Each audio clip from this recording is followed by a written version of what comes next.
क्या हेडिंग डाल दो स्टाइकियोमेट्री।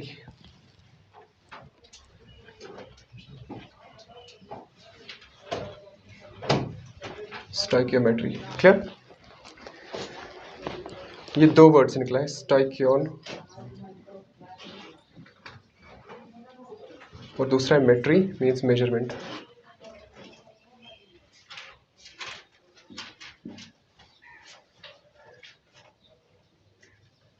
स्टाइकियोन बोलते हैं एलिमेंट को या एटम को, एटम और एलिमेंट। तो क्या मेजर करते हो आप इसमें? एलिमेंट्स, एटम्स, ठीक है ना, ये सारी चीजें आप मेजर करते हो। क्लियर? Are we clear? ठीक है, लिखो आप स्टाइकियोमेट्री क्या होता है। Stoichiometry means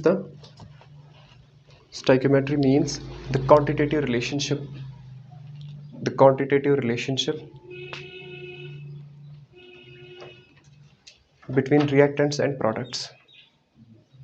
The quantitative relationship between, it means the quantitative relationship between reactants and products. आप यहाँ पे क्वांटिटी मेजर करते हो। क्लियर? रिएक्टेंट्स का कितना अमाउंट आप यूज करोगे, प्रोडक्ट्स का कितना बनेगा, या प्रोडक्ट्स का कितना अमाउंट फॉर्म हो रहा है, उसके लिए रिएक्टेंट्स का अमाउंट कितना चाहिए। अगर वहां पे प्रॉपरली नहीं दिख रहा है ना लाइट वगैरह, तो आप आगे आ सकते हो। दिख रहा है वहां पे प्रॉपरली? ठीक है, फाइन। आगे लिखो नेक्स्ट। ये लिखा स्टाइकियोन मीन्स एटम और एलिमेंट। ये लिखा it's derived from two words stoicheion and metry. Stoicheion means atom और element, metry means measurement. Clear?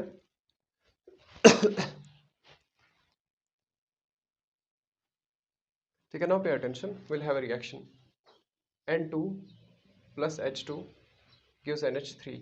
NH3 क्या होता है? अमोनिया। क्लियर? इसको बैलेंस कर लेते हैं, इट्स 2 इट्स 3। ठीक है, हो गया ये बैलेंस। ये आप लोगों को एक नॉर्मल रिएक्शन दिख रहा होगा। आप लोगों को कोई इन्फॉर्मेशन इससे दिख रही है जिसको आप मेजर कर सकते हो? हमारे पास बहुत सारी ये इन्फॉर्मेशन है। जैसे फॉर एग्जांपल आप फर्स्ट लिख सकते हो इन टर्म्स ऑफ मास, दूसरा लिख सकते हो इन टर्म्स ऑफ वॉल्यूम, तीसरा लिख सकते हो in terms of moles, fourth लिख सकते हो in terms of particles. Particles आएगा वो मोल्स में ही आएगा। Clear? You can interpret this reaction like this. इससे कितनी इंफॉर्मेशन आप एक्सट्रैक्ट कर सकते हो? आप लिख सकते हो ऐसे, one molecule of N2 combines with 3 molecules of H2। ये जो नंबर्स है ना, यहाँ पे 1 लिखा है, यहाँ पे 3 लिखा है, यहाँ पे 2 लिखा है, इनको बोलते हैं स्टाइकियोमेट्रिक कोफिशिएंट्स। ठीक है, 3 molecules of H2 produce 2 molecules of NH3। Clear? Molecules को मैं आगे बढ़ा के लिख सकता हूँ मोल्स में। मैं लिख सकता हूँ ऐसे, 1 मोल ऑफ N2 कितने मोल्स ये हाइड्रोजन के साथ कंबाइन हो रहे हैं? 3 मोल्स ऑफ हाइड्रोजन। तो कितने मोल्स अमोनिया के प्रोड्यूस होते हैं उस टाइम पे? 2 moles of ammonia. Is it clear? ये law of conservation of mass यहाँ पे एप्लीकेबल नहीं है, लाइक यू मे से कि 3 + 1 4 आना चाहिए, ऐसा नहीं है। ये मास नहीं है। मास होता तो दोनों का सम जो है वो प्रोडक्ट के मास के बराबर होना चाहिए। Let's do it in terms of mass. Nitrogen का मास कितना होता है? It's 28 grams. तो 28 ग्राम्स लिखो। चलो हम इसको यू में लिखेंगे, या आप ग्राम्स में लिख सकते हो। 28 ग्राम्स प्लस हाइड्रोजन का मास कितना है यहाँ पे? हाइड्रोजन का होता है 2, ठीक है, लेकिन आपके पास कितने ग्राम्स है यहाँ पे? 3 × 2, 3 × 2 ग्राम्स ऑफ हाइड्रोजन। और भी क्लियर? ये नाइट्रोजन का है, ये हाइड्रोजन का है। और अमोनिया का कितना प्रोड्यूस हो रहा है? नाइट्रोजन का है 14, हाइड्रोजन का है 1, 3 1s 3 प्लस 14 वो आ जाएगा 17, 17 मल्टीप्लाइड बाई 2। समझ आई बात? Is this number clear? Hydrogen एक का है 1 मल्टीप्लाइड बाई 3 वो आ जाएगा 3 प्लस 14 17, 17 × 2 34 आएगा। तो आप ऐसे लिख सकते हो 2 × 17 grams of ammonia. Is it clear? फिर जब आप इसको सॉल्व करोगे ये आ जाएगा 28 प्लस 6 ग्राम्स, वो कितना आएगा? 34। और इस साइड भी ये कितना है? 34 grams. Law of conservation of mass clear है ना? Mass can neither be created not destroyed, यानी कि आप ऐसे भी बोल सकते हो total mass of reactants must be equal to the total mass of products. Is it clear? ठीक है, तो मास का एप्लीकेबल है, मास का वेरीफाई होता है। हम इसको फर्दर आगे प्रोसीड कर सकते हैं इन टर्म्स ऑफ वॉल्यूम। मास मैंने बता दिया, मोल्स मैंने बता दिया, मॉलिक्यूल भी बता दिया। Now in terms of volume, clear, pay attention. Volume में आप क्या बता सकते हो कि ये ग्राम्स है, यहाँ पे ये ग्राम है, और ये सॉरी ये गैस है, ये गैस और ये गैस, इनका स्टेट, क्लियर। तो गैस के लिए आप क्या बोल सकते हो, इसका अगर 1V कंबाइन हो रहा है, 1V of 1V could be like 1 liter 1 ml, clear, 1V of N2 combines with 3V of H2, ठीक है ना। एक वॉल्यूम किसका, नाइट्रोजन का, 3 वॉल्यूम किसका, हाइड्रोजन का, कितना प्रोड्यूस होगा, 2V of NH3। मतलब अगर आप यहाँ पे L लिखोगे 1 लीटर तो ये 3 लीटर है, और यहाँ से 2 लीटर अमोनिया के प्रोड्यूस होते हैं, क्लियर। इतनी इन्फॉर्मेशन आप एक्सट्रैक्ट कर सकते हो। एक और इन्फॉर्मेशन एक्सट्रैक्ट कर सकते हो, वो इस पे डिपेंड करेगा, इस वाली लाइन पे। चेक करो, विल राइट हियर, चेक करो। कोई बता सकता है volume of 1 mole of any gas at STP किसके बराबर होता है? एनीवन? मैं बताता हूँ आंसर, लेकिन यू विल टेल मी कि हमने कहाँ पे पढ़ा है। इट्स 22.4। हमने ये कहाँ पे पढ़ा?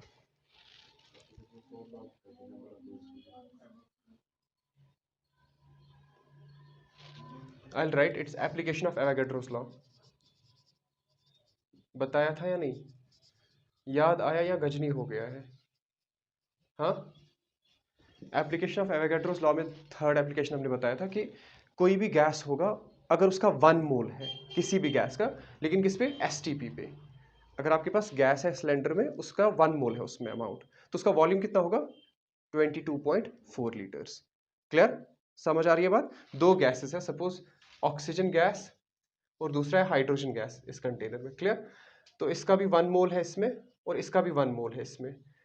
इसका वॉल्यूम कितना होगा, 22.4, क्लियर। या फिर आप, ये एप्लीकेशन ऑफ एवोगाड्रोस लॉ किस पे डिपेंडेंट है, गे-लुसाक्स लॉ ऑफ वॉल्यूम्स। आप लोग कनेक्ट क्यों नहीं कर पाते हो? Equal volume of all the gases contain equal number of molecules, clear. तो जितने मॉलिक्यूल्स इस कंटेनर में होंगे उतने ही इस कंटेनर में होंगे, और इसमें कितने होंगे, 6.022 into 10⁻23 मॉलिक्यूल्स ऑफ ऑक्सीजन, और इसमें कितने होंगे, 6 same number, clear, Avogadro's number. समझ आ रही है बात? ये हमने पढ़ा था एप्लीकेशन ऑफ एवोगाड्रोस लॉ में, बट वो यूज क्या करता है वहां पे, Gay-Lussac's law of volumes. Is it clear? Fine. तो इतनी सारी इंफॉर्मेशन आप एक्सट्रैक्ट कर सकते हो, पे अटेंशन। इसका कितना है यहाँ पे, 1 मोल, और 1 मोल किसी भी गैस का, उसका कितने, ये कितने लीटर्स होता है, इट्स 22.4 लीटर्स ऑफ N2, ठीक है। लास्ट पे लिखेंगे एक साथ एट STP, प्लस इसके कितने मोल्स हैं यहाँ पे, 3 मोल्स हैं, तो इसके लीटर्स कितने होंगे, 3 इंटू 22.4, ठीक है ना, 3 into 22.4 litres of H2। Are we clear? और कितने लीटर्स प्रोड्यूस होगा किसका, अमोनिया का, 2 into 22.4। Is it clear? 2 into 22.4 litres of NH3। Are we clear? ये पूरा आपका किस में हो रहा है, STP पे, क्लियर, एट STP। अगर STP नहीं होगा तो ये 22.4 नहीं होगा। Are we clear? Is this clear now? इतनी इंफॉर्मेशन आप एक्सट्रैक्ट कर सकते हो किससे, एक बैलेंस्ड केमिकल इक्वेशन से। और जब भी आप स्टोइकियोमेट्री के क्वेश्चंस करोगे, सबसे पहले आप केमिकल रिएक्शन लिखोगे, क्लियर। केमिकल रिएक्शन लिखना is very very important. Easy reaction होगा लिख के नहीं होगा, टफ रिएक्शन होगा वहीं से देख के होगा। समझ आ रही है बात? ठीक है। उसके बाद आपको क्या करना होता है, आपको रिलेट करनी होती है चीजें। देखो वो क्या पूछ सकते हैं, वो पूछ सकते हैं क्वेश्चंस डिफरेंट वे में। लाइक वो आपको बोलेंगे कि अगर आपके पास 1 मोल नाइट्रोजन का है, हमें बताओ अमोनिया के कितने मोल्स प्रोड्यूस होंगे। वो ये वाली इंफॉर्मेशन नहीं देंगे, बट आपको पता है बैलेंस्ड केमिकल इक्वेशन के अकॉर्डिंग जब भी आप 1 मोल नाइट्रोजन का लोगे, कितने मोल्स अमोनिया के प्रोड्यूस हो रहे हैं, 2 मोल्स। ये इंफॉर्मेशन आपने कहां से लाई, according to balanced chemical equation. Suppose वो नंबर चेंज करेंगे, वो बोलेंगे 3 मोल्स ऑफ नाइट्रोजन है हमारे पास, तो अमोनिया का कितने मोल्स प्रोड्यूस होगा, क्या बताओगे आंसर? हमारे पास है 3 मोल्स नाइट्रोजन के, तो अमोनिया के कितने मोल्स प्रोड्यूस होंगे, इसको भी 3 से मल्टीप्लाई करोगे तो it will be 6। Are we clear? अगर आपके पास इसके 3 मोल्स हैं तो इसके कितने होंगे, 6 मोल्स।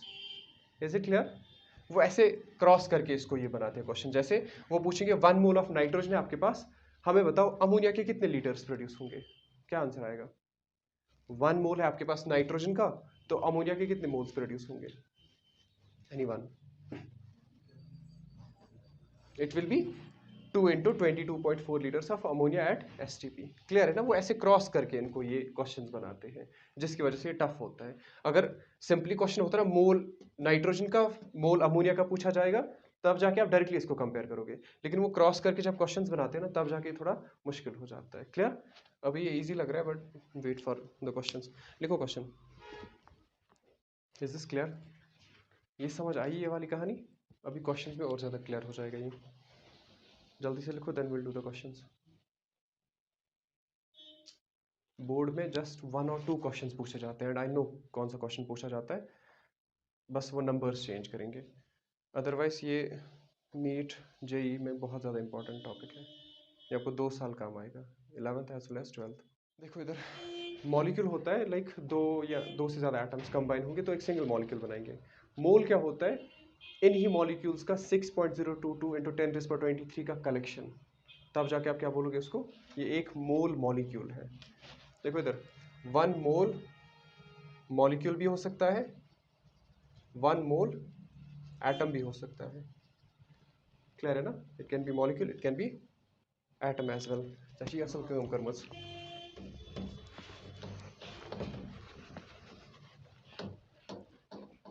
अकल असी ना, कोई बात नहीं, किसी के साथ भी हो सकता है। चलो सही है, थोड़ा सा लिखा है, it's okay fine. 1 mole can be molecule as well as atom. अभी परमानेंट यहाँ पे छप गया, ठीक है, अब आपको याद रहेगा। कहाँ पे? यहाँ पे क्या मतलब? मुझे समझ नहीं आ रहा है। 1 molecule of N2 plus 3 molecules of, अच्छा ये दोनों आपस में इक्वल है? ये इक्वल नहीं है। ये 1 मॉलिक्यूल से 1 मोल कब बना? जब मैंने इस एक मॉलिक्यूल को 6.022 into 10⁻23 से मल्टीप्लाई किया, तब जाके एक मोल बना। एक मॉलिक्यूल को अगर आप 6.022 into 10⁻23 से मल्टीप्लाई करोगे ना, तब जाके ये बन जाएगा 1 मोल। समझ आई बात? मास को नहीं, एक मॉलिक्यूल को। दैट मीन्स आप यहाँ पे कितने मॉलिक्यूल्स की बात कर रहे हो? 6.022 into 10⁻23 मॉलिक्यूल्स की बात कर रहे हो आप। आधा molecule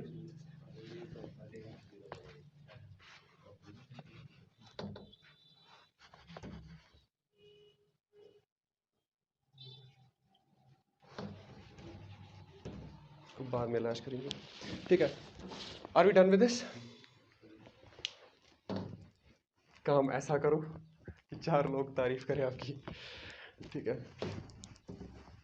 now pay attention, please write down the question. आप लोग क्वेश्चन लिखो।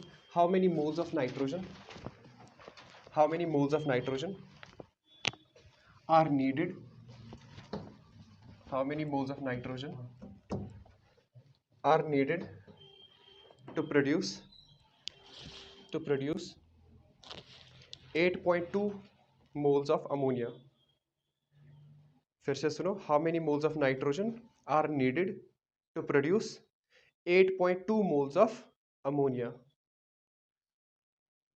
by reaction with hydrogen, by reaction with hydrogen। Question समझ आया सबको?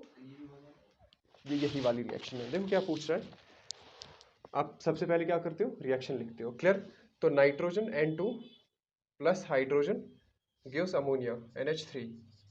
उसके बाद बैलेंस करोगे 2 2 और ये 3। क्लियर है ना? ये पूछ रहा है कितने मोल्स आपको नाइट्रोजन के चाहिए, ठीक है, to produce 8.2 moles of 8.2 moles of ammonia. Clear? कितने मोल्स आपको नाइट्रोजन के चाहिए to produce 8.2 moles of ammonia. Are we clear? ठीक है, तो ये रिलेशनशिप किस किस के बीच में है? क्वेश्चन के कौन सा पूछ रहा है? ये पूछ रहा है मोल और मोल के बीच में। क्लियर?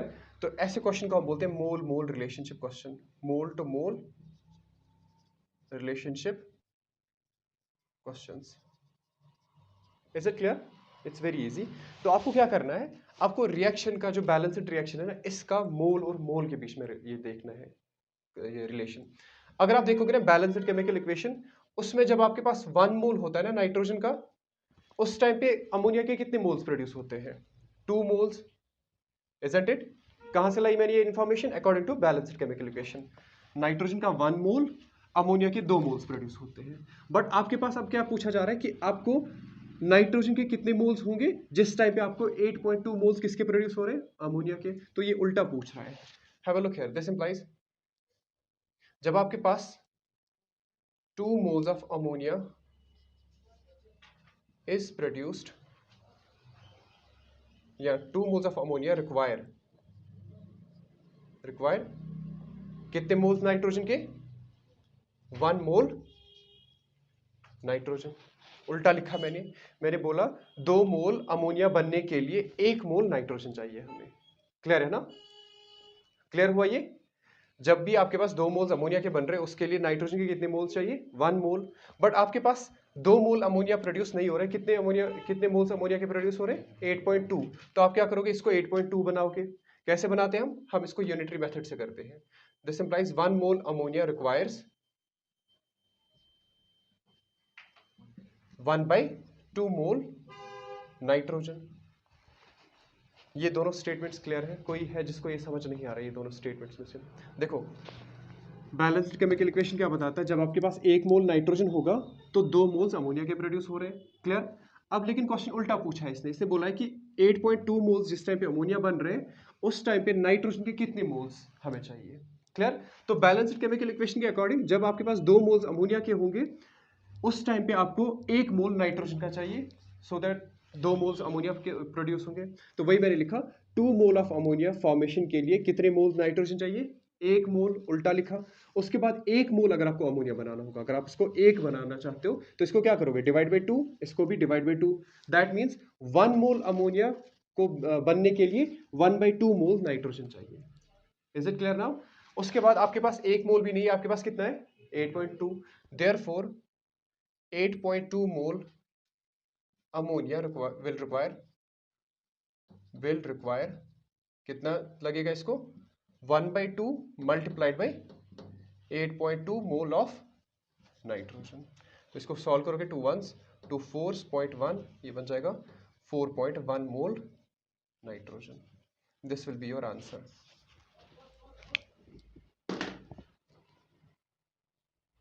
लोहा लोहे को काटता है। Have you ever heard this?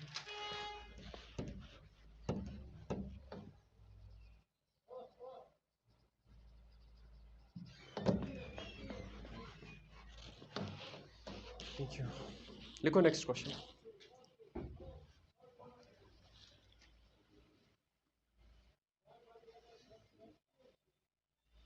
How many moles of iron? How many moles of iron can be made? How many moles of iron can be made from Fe2O3? How many moles of iron can be made from Fe2O3? Haematite जिसको हम बोलते हैं। by the use of by the use of by the use of 16 moles of carbon, by the use of 16 moles of carbon monoxide। लिखो by the use of 16 moles of carbon monoxide, 16 moles of carbon monoxide in the following reaction, in the following reaction। I'll write down the reaction, you will solve the question। ये लिखा। ये पूछ रहा है कि iron का कितना amount बनेगा, that means iron product side से है। क्लियर? किससे बना रहा है ये? Fe2O3 से। इसको बोलते हैं haematite, not rust. Carbon monoxide के साथ जब आप इसको रिएक्ट करोगे, आपको आयरन मिलेगा और कार्बन डाइऑक्साइड मिलेगा। क्लियर है ना? उसके बाद बैलेंस करोगे, I will do the numbering. It's 2 3, यहाँ पे 3। क्लियर? बैलेंसिंग आपको खुद से करनी थी, अब मैंने यहाँ पे बैलेंस करके दिया आपको। ये पूछ रहा है कि आपको आयरन के कितने मोल्स बनेंगे जिस टाइम पे आपने 16 मोल किसका यूज किया है? कार्बन मोनोक्साइड का। Clear? I hope you will be able to do it. It's very easy.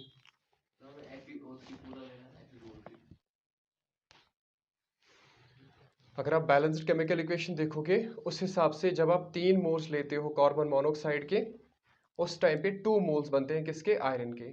अब इससे ज्यादा हिंट क्या हो सकता है? बैलेंस्ड केमिकल इक्वेशन के according 3 moles of carbon monoxide produces 2 moles of iron. तो आपके पास 3 मोल्स नहीं है, आपके पास कितने हैं? 16 moles of carbon monoxide will produce 2/3 into 16। Solve करो, देखो वही आता है या कुछ और। हैव अ लुक हियर, देखो according to balanced chemical equation 3 moles of carbon monoxide produces 2 moles of iron। ठीक है, इसको 1 बनाते हैं। This implies 1 mole of carbon monoxide produce, very good, 2/3 moles of iron। ठीक है, बट आपके पास 1 मोल नहीं है बल्कि कितने मोल्स है? 16 मोल्स क्वेश्चन के डेटा के according. Therefore 16 moles of carbon monoxide will produce 2/3 into 16 moles of iron। This will be your answer। आगे खुद से सॉल्व करना। ये को 2/3 3 ones 3 tens, 0.20 3 6 18 10.6। ठीक है, 10.67 आ रहा है इसका एग्जैक्ट आंसर। एक ही बात है, वो आप खुद से करोगे। Is this clear? देखो आप, ये टाइप 2 है इसका, ये था mole to mole relationship questions. Type 2 है mass to mass relationship questions. Mass to mass relationship questions. इसमें हम ये भी करेंगे, mole to mass relationship questions, दोनों एक साथ करेंगे हम। ठीक है, लिखो क्वेश्चन। क्वेश्चन लिखो, calculate the amount of water, calculate the amount of water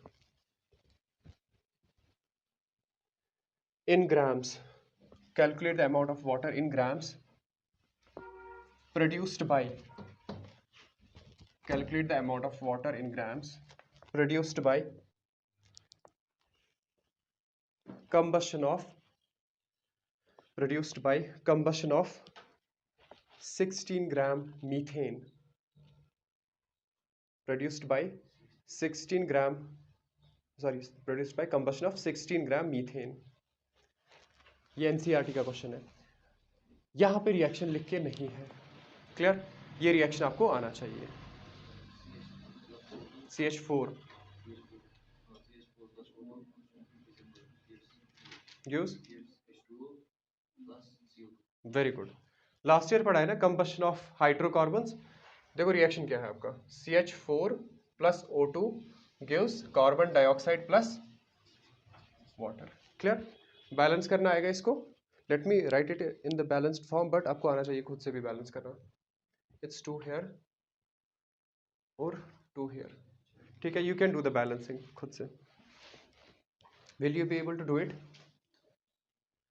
पे attention, I will explain it. Have a look here, ये बोल रहा है 16 ग्राम मीथेन, इसका 16 ग्राम है। ये बोल रहा है calculate the amount of water, water का अमाउंट कितना है इन ग्राम्स। क्लियर है ना? यही पूछ रहा है ना ये। जब आप 16 ग्राम मीथेन यूज करते हो उस टाइम पे वाटर का अमाउंट कितना प्रोड्यूस हो रहा है इन ग्राम्स। क्लियर? अगर आप बैलेंस्ड केमिकल इक्वेशन देखोगे ना, दोनों साइड से मास है ना, अगर आप बैलेंस्ड केमिकल इक्वेशन देखोगे इसका मास कितना है? इट्स 12 + 4 16। क्लियर ना? दिस इंप्लाइज जब आपके पास 16 ग्राम होता है मीथेन, उस टाइम पे वाटर के कितने ग्राम्स प्रोड्यूस होते हैं? H2O, H2O का मास है 18, 2 इंटू 18 ग्राम्स, वो कितना आएगा? 36 ग्राम्स। अब इसने यही पूछा है क्वेश्चन में भी। ये आपने डेटा कहां से लाया? बैलेंस्ड केमिकल इक्वेशन से। क्वेश्चन में भी इसने यही पूछा है, दैट मीन्स इसका भी कितना प्रोड्यूस हो रहा होगा? 36 grams. Clear? You can write it in your own way, the way you right it.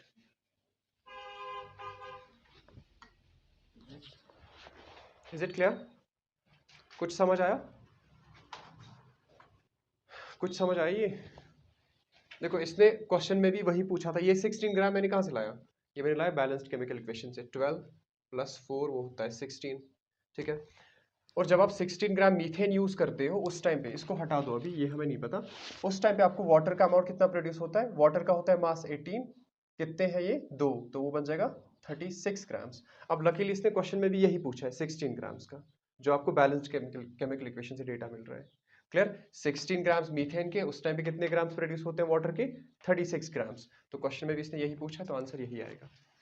Suppose question कुछ और होता, आप लिखो ये क्वेश्चन, उसके बाद सेकंड पार्ट में इसका बताता हूँ।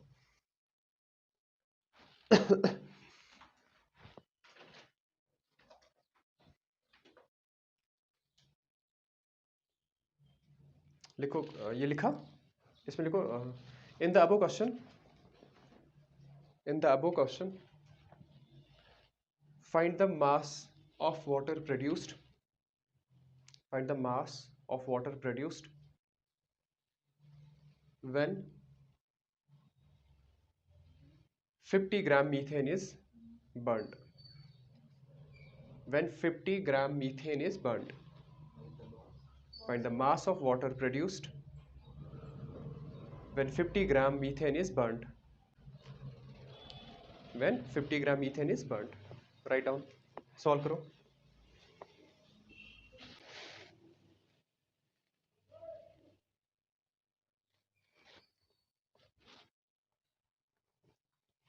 आएगा, इट्स वेरी इजी, रिएक्शन यही है, you just have to erase the data.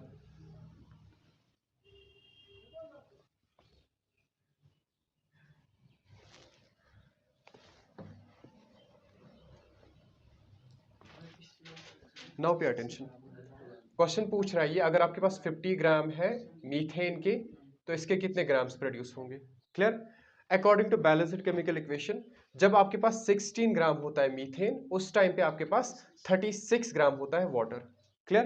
तो I will write the data, 16 gram methane will produce 36 gram water. Clear? तो 1 gram methane produces 36 by 16 gram water. आपके पास 1 ग्राम नहीं है, बल्कि कितना है? 50 grams.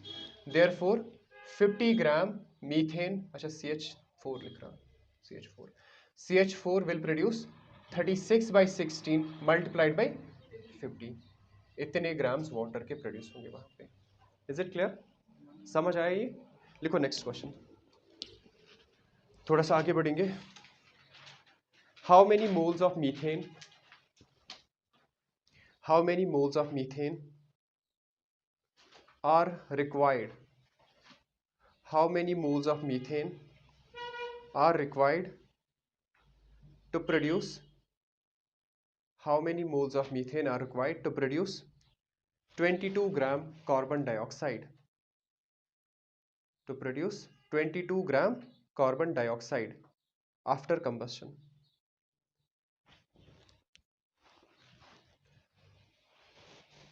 To produce 22 gram carbon dioxide after combustion. Question समझ आ रहा है? ये कौन सा क्वेश्चन है? ये टाइप ये वाला है, मोल टू मास रिलेशनशिप। क्लियर? ये पूछ रहा है, एक साइड से पूछ रहा है मोल्स कितने चाहिए आपको, दूसरी साइड से बता रहा है कि मास इतना गिवन है। तो ऐसे क्वेश्चंस को क्या बोलते हो आप? मोल टू मास रिलेशनशिप क्वेश्चंस। इसमें किस किस को रिलेट कर रहे हो आप? मोल और मास को रिलेट कर रहे हो। क्लियर? पे attention, I will show this question, please have a look. देखो इधर, ये पूछ रहा है कि कितने मोल्स किसके? मीथेन के हमें चाहिए। अगर आपके पास बैलेंस्ड केमिकल इक्वेशन होगा, 1 मोल जो होगा आपका मीथेन का, क्लियर है ना, और वो कितने मोल्स कार्बन डाइऑक्साइड के प्रोड्यूस कर रहा है? 1 मोल। क्लियर? और इसने किसका मास दिया है? इसने कार्बन डाइऑक्साइड का मास दिया है। क्लियर? तो जब आप 1 मोल मीथेन का यूज करते हो, उस टाइम पे 1 मोल कार्बन डाइऑक्साइड प्रोड्यूस हो रहा है। मैं ऐसे भी लिख सकता हूं, जब आपके पास 1 मोल मीथेन का होगा, उस टाइम पे ये 44 ग्राम कार्बन डाइऑक्साइड का प्रोड्यूस होगा। ये 44 कहां से लाया मैंने? इट्स 12 प्लस ऑक्सीजन का है 16, 2 इंटू 16, तो जब आप इसको सॉल्व करोगे यू विल गेट 44। क्लियर? तो क्वेश्चन में क्या करना है? मोल और मास को रिलेट करना है। तो जब आपके पास 1 मोल मीथेन का होगा, उस टाइम पे 44 ग्राम्स किसके प्रोड्यूस हो रहे हैं? कार्बन डाइऑक्साइड की। क्लियर? तो 1 मोल जिस टाइम पे आपके पास मीथेन का होगा, उस टाइम पे कितने ग्राम्स प्रोड्यूस हो रहे हैं कार्बन डाइऑक्साइड के? 44 ग्राम्स कार्बन डाइऑक्साइड के प्रोड्यूस हो रहे हैं। क्लियर? मैं इस स्टेटमेंट को उल्टा लिखता हूं, 44 ग्राम कार्बन डाइऑक्साइड प्रोड्यूस होने के लिए रिक्वायर्स 1 मोल मीथेन। क्लियर है ना? क्या इन दोनों स्टेटमेंट्स में कोई डिफरेंस है? They both are same.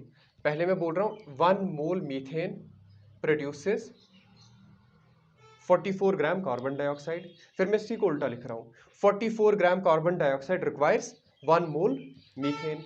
आपके पास कितने ग्राम्स है कार्बन डाइऑक्साइड के? क्वेश्चन में कितना है? 22। तो इसको क्या करोगे आप? 22 बनाओगे। 22 कैसे बनाओगे? आप करोगे इसको पहले 1 में कन्वर्ट। 1 ग्राम carbon dioxide requires 1/44 moles methane. Correct? ये सही है। नेक्स्ट आपके पास 1 ग्राम नहीं है, therefore 22 gram carbon dioxide requires 1/44 multiplied by 22 moles methane के। क्लियर? 22 वंस 22 टूस वो बन जाएगा 0.5 मोल मीथेन का। तो दैट मीन्स अगर आप 22 ग्राम कार्बन डाइऑक्साइड का लेते हो, वहां से मीथेन का 22 ग्राम कार्बन डाइऑक्साइड प्रोड्यूस हो रहा है, दैट मीन्स आपने कितने मोल्स वहां पे मीथेन के यूज किए हैं? 0.5 मोल्स। Is this clear? कोई है जिसको ये समझ नहीं आया? प्लीज अभी बताओ, आई विल एक्सप्लेन अगेन। आपको आर यू श्योर? ये दोनों क्वेश्चंस एनसीईआरटी के थे।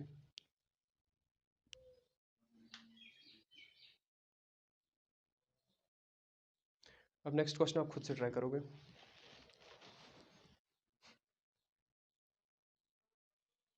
लिखा? ये लिखा? देखो अभी तो आ रहा है ये समझ अच्छे से, आई नो कि ये अच्छे से समझ आ रहा होगा क्योंकि मैं बोल रहा हूँ, आप लोगों को ये रिकैप्चुलेट हो रहा है चीज़ें, ये उसी टाइम पे समझा देता हूँ। लेकिन जब आप घर जाओगे ना, क्वेश्चन खुद से पढ़ो, फिर खुद से ट्राई करो सॉल्व करने की, तब जाके आपको एक्चुअल में पता चलेगा कि ये क्वेश्चन आपको समझ आए हैं या नहीं। Clear? I hope you will do it. देखो next question. Chlorine is prepared, chlorine is prepared by treating manganese dioxide, by treating manganese dioxide. Chlorine is prepared by treating manganese dioxide with aqueous HCl, by treating with manganese dioxide, by treating manganese dioxide with aqueous HCl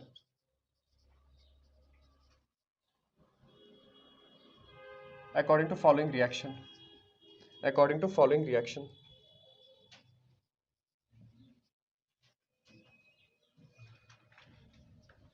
लिखो जल्दी से reaction, जल्दी से reaction लिखो।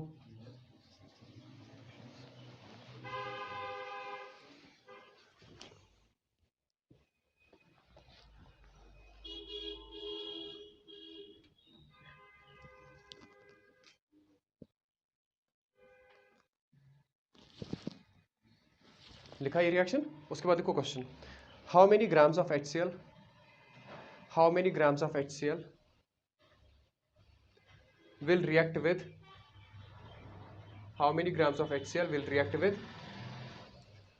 5 gram manganese dioxide? How many grams of HCl will react with 5 gram manganese dioxide? Manganese का atomic weight होता है 55। आएगा? रिएक्शन देखने में बहुत लंबा है लेकिन क्वेश्चन वही है, आपको कोई चीज़ चेंज नहीं हो रही है, वही पूछा जा रहा है। बस इसमें अब आप रिएक्टेंट्स के कंपैरिजन कर रहे हो, तो आप क्या करोगे? पहले बैलेंस्ड केमिकल इक्वेशन का डेटा देखोगे। सपोज ये कुछ आएगा, सपोज 100 आएगा, ये 100 किसी अमाउंट के साथ कंबाइन हो रहा है, सपोज ये 36.5 है। क्लियर? तो 100 ग्राम्स जब आप यूज करते हो तो आपको HCl का अमाउंट कितना चाहिए? 36 ग्राम्स। बट आपके पास 100 नहीं है, आपके पास कितना है? 5। ये 100 नहीं है, ये मैं एज्यूम कर रहा हूँ। क्लियर? डू इट, ट्राई करो खुद से। मैग्नीज डाइऑक्साइड का कितना आएगा? इट्स 55 प्लस 32 वो आ जाएगा 87। तो इस पूरे का है 87।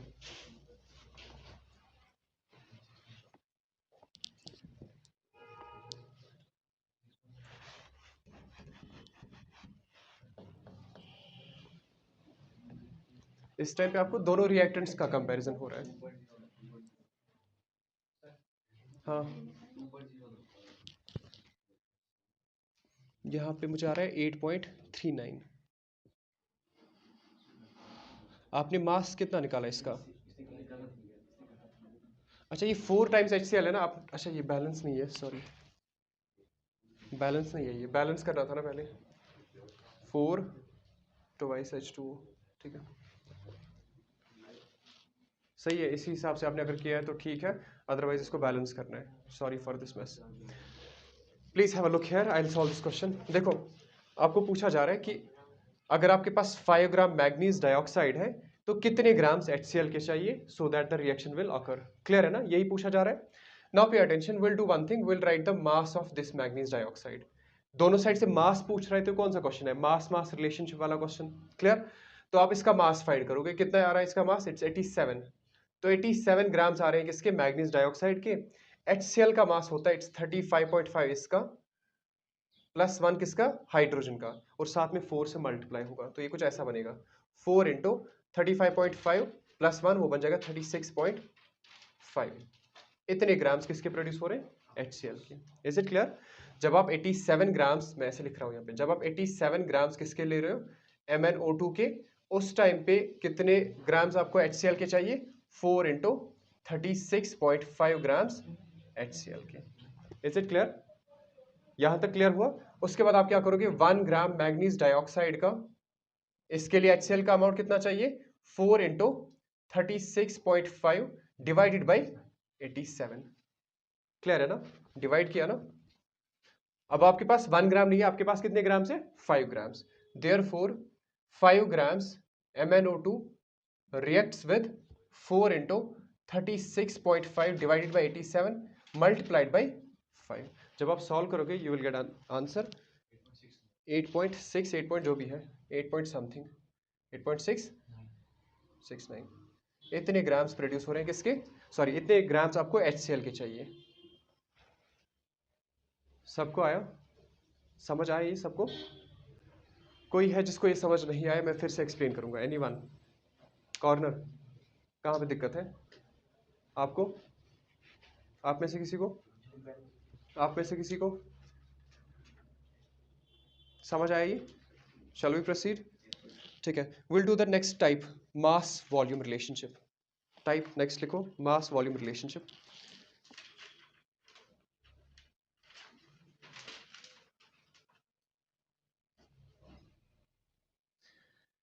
लिखो, an impure sample of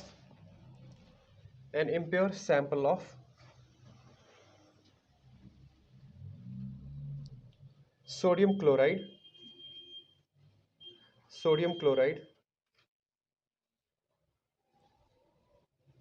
with mass 1.2 grams, with mass 1.2 grams,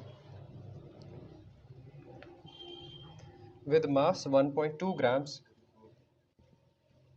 produces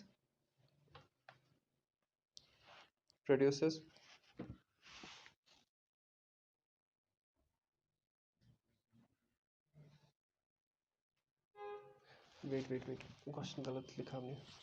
क्या लिखा? With mass 1.2 grams produces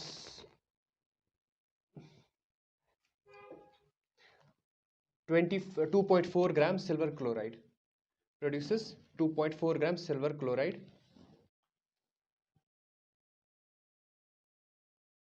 on treatment with AgNO3, silver nitrate, on treatment with AgNO3।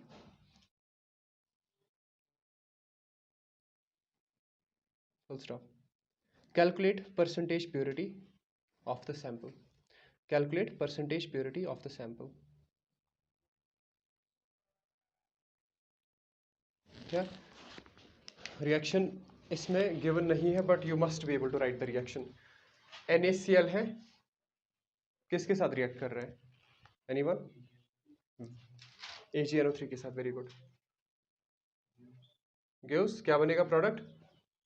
AgCl plus NaNO3। Clear है ना? Double displacement reaction. अब ये पूछ क्या रहा है? ये पूछ रहा है कि आपके पास 2.4 ग्राम किसका बन रहा है? AgCl का, और इसका कितना अमाउंट आपने यूज किया है? NaCl का कितना सैंपल है आपके पास? 1.2 grams.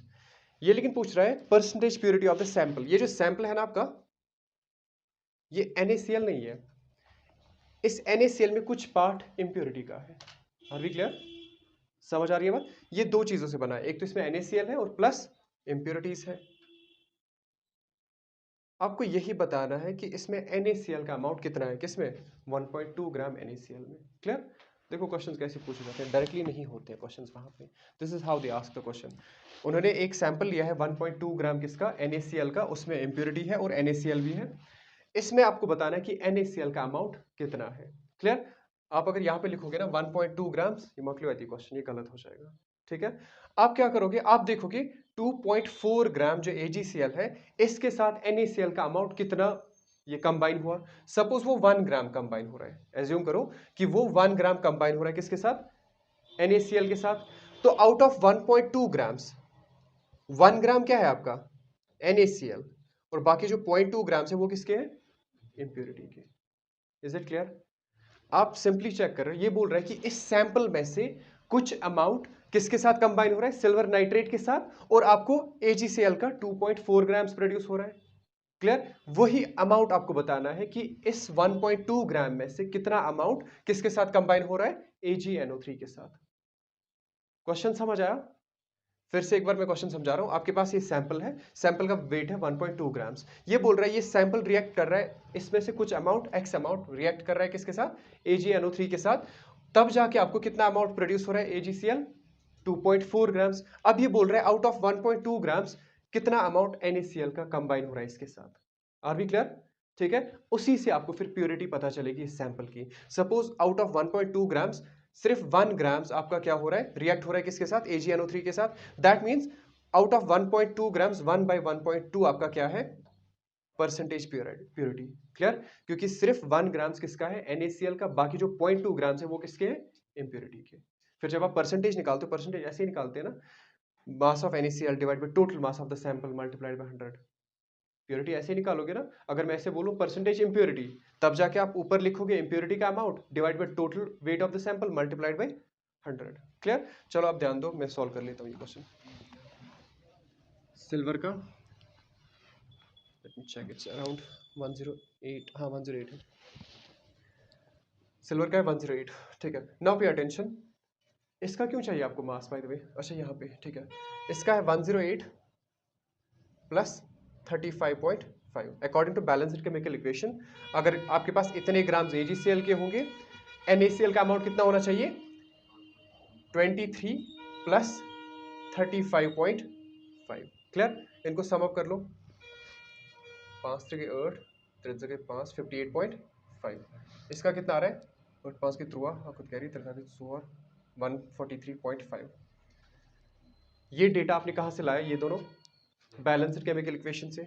Have a look here, मैं क्वेश्चन ये इसका लिख लेता हूँ। अगर आपके पास 143.5 ग्राम्स है किसके? AgCl के, उस टाइम पे NaCl का अमाउंट कितना आपको चाहिए? 58.5 ग्राम NaCl। Is this clear? समझ आ रहा है ये? जब आपके पास इतने ग्राम AgCl के होंगे तो NaCl का अमाउंट कितना चाहिए आपको उस टाइम पे? 58.5। तो 1 ग्राम AgCl के लिए आपको कितने ग्राम चाहिए?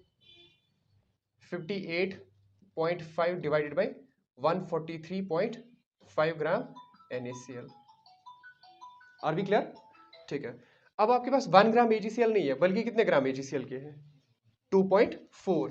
देयरफॉर 2.4 ग्राम AgCl जब होगा आपके पास, उसके लिए NaCl का अमाउंट कितना चाहिए?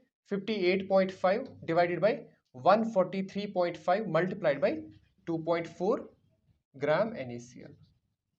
Is this clear? हाँ हाँ, ऊपर क्यों लिखोगे?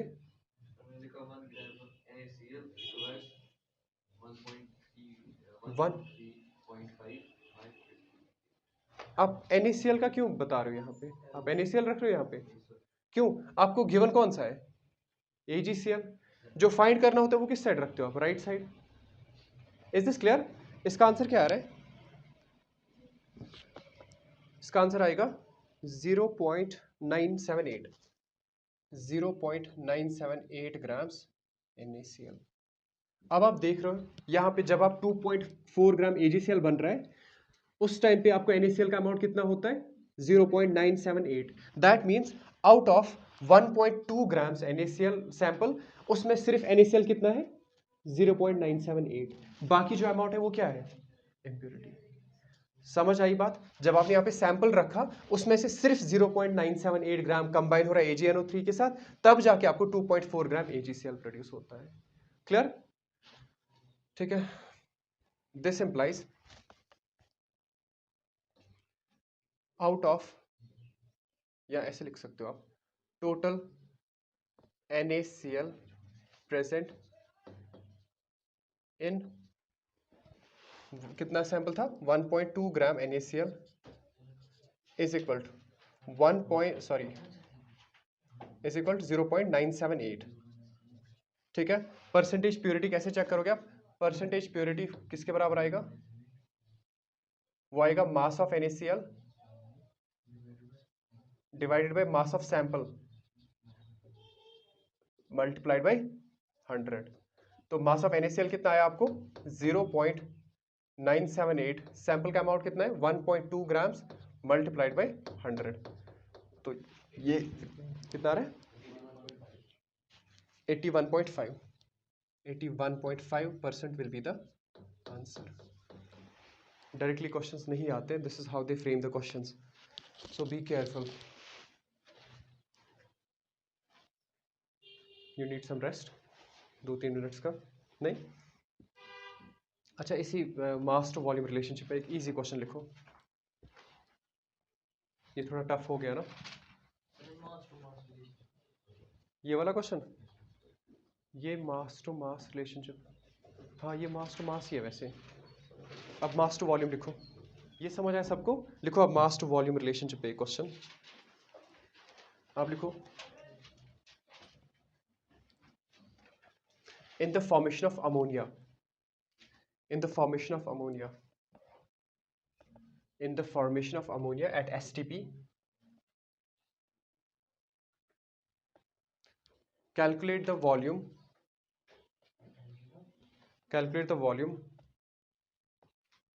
of hydrogen gas needed. Calculate the volume of hydrogen gas needed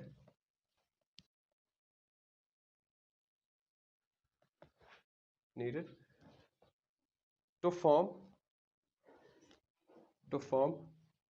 50 grams of ammonia.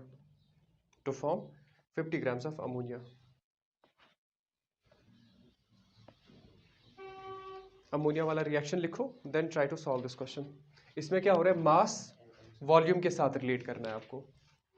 और एसटीपी मैंने लिखा है तो 22.4 लीटर होगा 1 मोल का वॉल्यूम. क्लियर.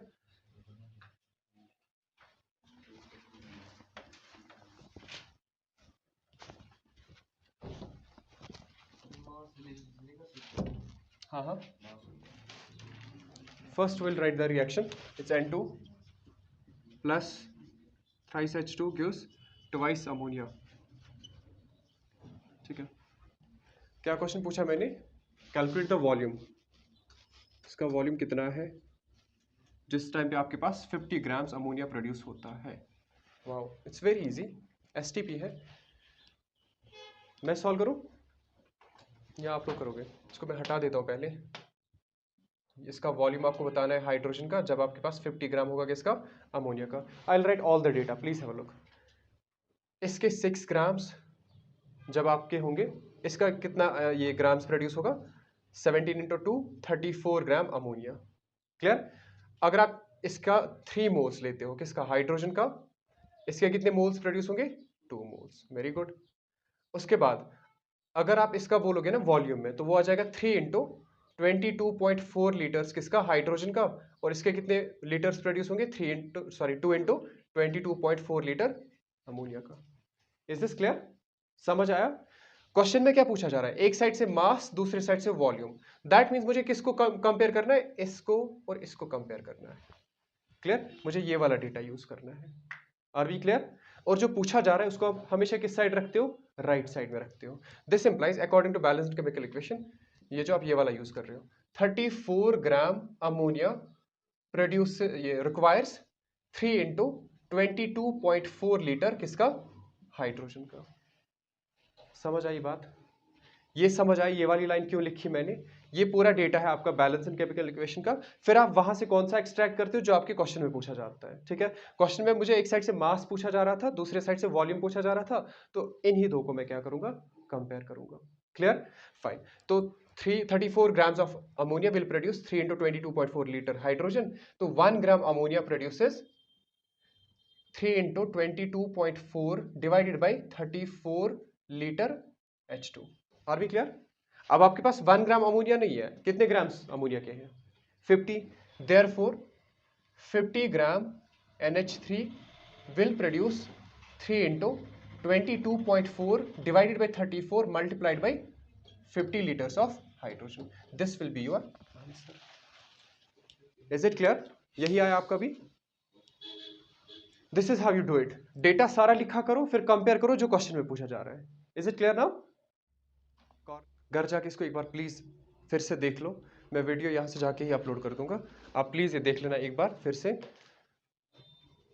यहीं पे वाइंड अप करोगे। इसके बाद जो हमें कल पढ़ना है ना, इसका टॉपिक सेकंड, वो है लिमिटिंग रिएजेंट। वो इससे भी ज्यादा टफ है।